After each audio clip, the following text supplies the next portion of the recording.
Blugoblin here with another two-part video here. This is my comic book review for the last week in January 2010.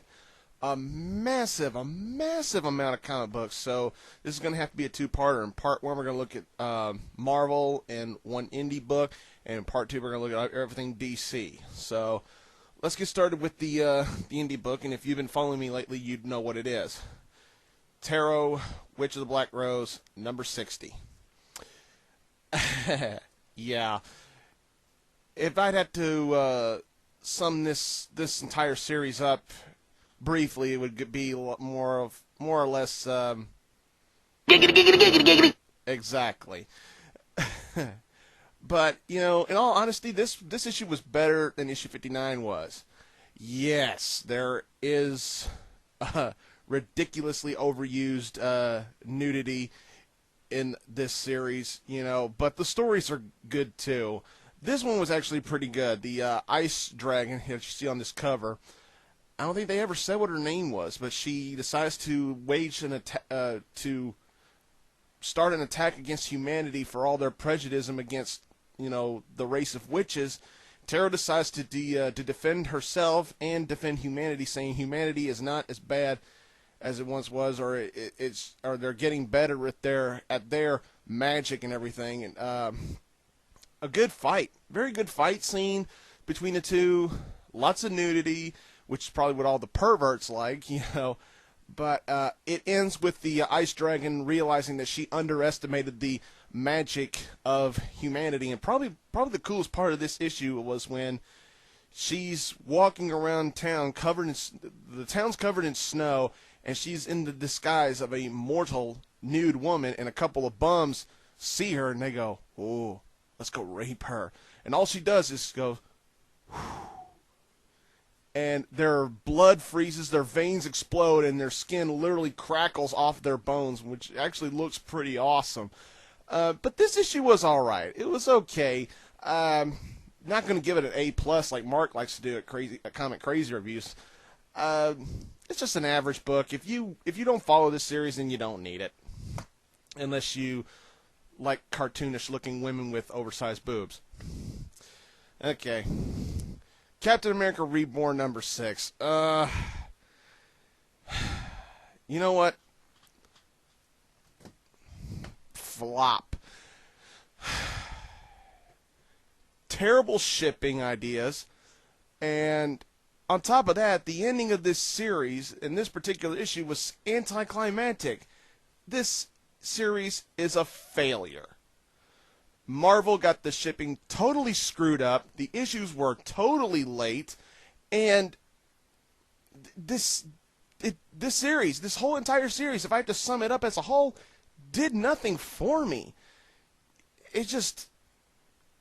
It was a mistake. It was a mistake. Marvel clearly didn't get this one right. If they'd shipped these issues out on time and, you know, made the ending make a little more sense, it probably would have been better. But Captain America Reborn was just a miserable failure.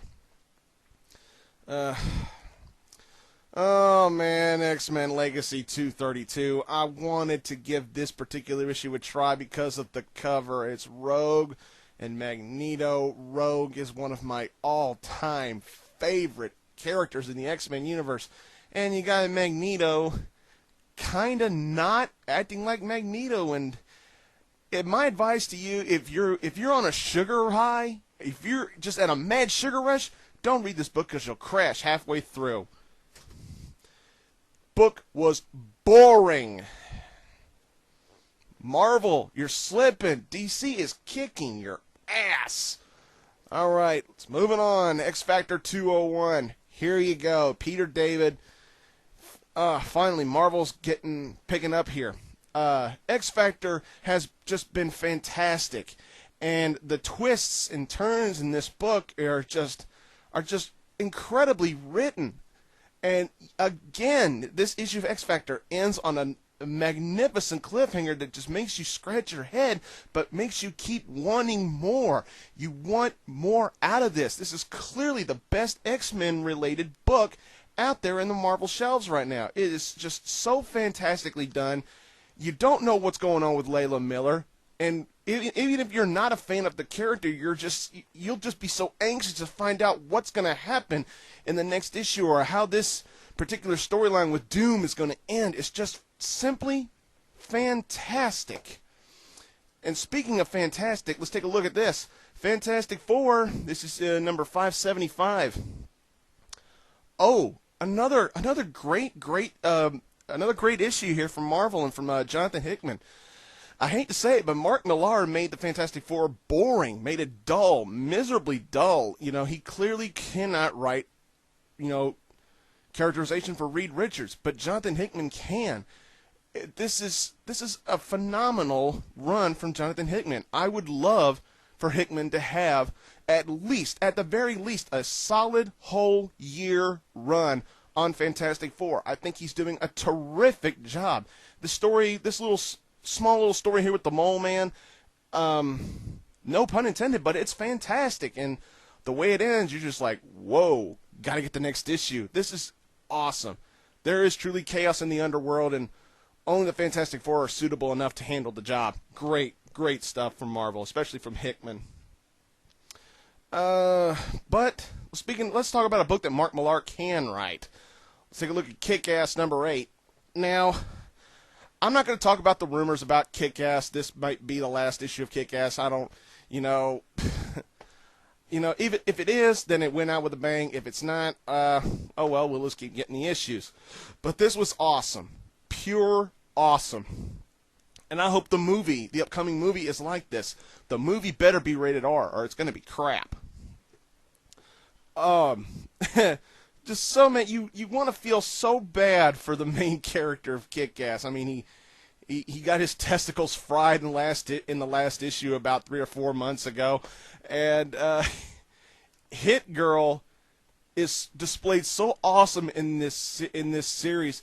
I felt like I was reading an issue of Hit Girl instead of Kick-Ass. Just phenomenal work, and the end is just like you gotta feel bad for the guy, but it's a great book. Ms.Marvel 49. It's alright. This was alright. This was actually the last book I read for this week, and I will be a little sad to see it go, because issue 50 is supposed to be the finale. Another series that Marvel's got to push aside so they can get another series for Deadpool. But this was alright. Carol's confronting Mystique again, and that's pretty much all it is. But it's not terrible. It's just an average issue of Ms. Marvel with a pretty interesting cliffhanger. Now for the best Marvel book of the week, The Amazing Spider-Man 619. Oh man, this was even better than 618 was. This is fantastic. Just incredibly outstanding. I mean, it gets so personal now with Mysterio and what he's chosen to do with Spider-Man here. Oh, the twists in here just get me, and oh man, I am so excited to see how this particular run with Mysterio is going to end. I'm just loving it. Very, very, very well done. I love the character development. I love what they're doing with the twist, with the whole the Mafia family, the Silvermane, what they're doing with Mysterio. There's a couple reveals in here. I'm not going to spoil it, but there's a couple reveals here that just piss Spider-Man off.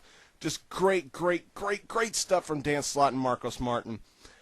Oh man, if you're not reading Spider-Man now, then I suggest you jump back on board, because some of the Spider-Man stories here have been just so-so or bad or pretty good. This is awesome. This is just pure awesome. Definitely, without question, the best Marvel book of the week. Well, running short on time, so I better wrap this up. That's it for part 1. We looked at all the Marvel books I picked up this week. Stay tuned for part 2. We're going to look at DC books, and remember to follow me here on YouTube or on Facebook or on Twitter or on comiccrazyreviews.webs.com. Thanks for watching again, everybody, and until next time, I'll see you later.